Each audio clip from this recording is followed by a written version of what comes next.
Dunia sedang dihebohkan oleh artificial intelligence terbaru dari Google yang bisa meniru gerak-gerik manusia. Saya adalah contoh dari artificial intelligence itu. Semua orang juga sudah pakai ChatGPT, tak heran toko buku terakhir di Indonesia telah tutup per hari ini.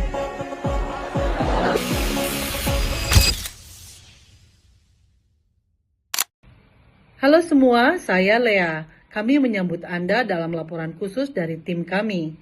Pada tahun 2026, kecerdasan buatan atau AI telah berkembang melebihi sekadar dari tren dan kini menjadi bagian integral dari komunikasi publik. Namun seiring dengan kemajuan ini, muncul berbagai tantangan etis yang belum pernah kita alami sebelumnya. Mari kita telaah kerangka hukum yang mengatur hal ini. Berdasarkan Peraturan Presiden tahun 2026, pemerintah kini menetapkan kewajiban akuntabilitas serta pelabelan yang jelas pada setiap konten yang dihasilkan oleh pengguna AI. Langkah ini didukung oleh regulasi dari Kementerian Komunikasi dan Informatika dan juga Dewan Pers yang menekankan pentingnya perlindungan data serta hak publik untuk mengatur sumber informasi dan transparansi tetap menjadi prinsip utama dalam komunikasi massa di tengah pesatnya inovasi teknologi. Selanjutnya, bagaimana regulasi ini merespon ancaman nyata seperti manipulasi visual di lapangan? Kania, silahkan berikan laporannya. Terima kasih Lea, saya Kania. Perkembangan AI, khususnya teknologi deepfake, melahirkan fenomena yang disebut layers dividend. Konsep ini diperkenalkan oleh Bobby Chesney dan Daniel Citron pada tahun 2019 yang menjelaskan bahwa bahaya deepfake bukan hanya pada konten palsu, tapi juga pada kemampuan seseorang untuk menyangkal bukti asli dengan alasan bahwa itu adalah hasil manipulasi dari AI. Data 2025 menunjukkan peningkatan konten deepfake hingga 550% dalam waktu 5 tahun terakhir. Di Indonesia sendiri, teknologi ini sudah digunakan untuk penipuan, manipulasi politik, hingga pencemaran nama baik. Kondisi ini jelas memperburuk krisis kepercayaan publik, karena masyarakat semakin sulit membedakan mana bukti autentik dan mana yang sintetis. Berikut adalah contoh video deepfake yang sempat viral dan memicu polemik di ruang publik. Спочатку я вирішив повернути Донбас. Настав час.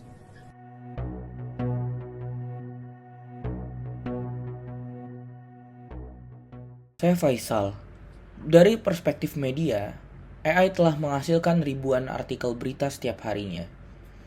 Namun pertanyaannya adalah, di mana letak tanggung jawab jurnalis? Wartawan sekarang merasa terancam. Bukan hanya kehilangan pekerjaan mereka, tetapi juga kredibilitas jika AI yang digunakan membuat kesalahan faktual. 我曾经是一个商人长大22年之久，我不惜填表，觉得麻烦浪费时间。 Dunia sedang dihebohkan oleh artificial intelligence terbaru dari Google yang bisa meniru gerak-gerik manusia. Saya adalah contoh dari artificial intelligence itu. Semua orang juga sudah pakai ChatGPT, tak heran toko buku terakhir di Indonesia telah tutup per hari ini. Dalam perspektif public relations, saya Dwi. Pemanfaatan artificial intelligence dalam praktik PR memberikan efisiensi dalam penyusunan siaran pers, analisis sentimen, hingga respons digital. Namun, secara etis, PR tidak hanya menyampaikan informasi, tetapi juga membangun dan menjaga kepercayaan publik. Dalam situasi krisis, respon yang sepenuhnya dihasilkan oleh AI tanpa pengawasan manusia beresiko menimbulkan persepsi kurangnya empati dan tanggung jawab moral. Hal ini dapat mempengaruhi kredibilitas institusi.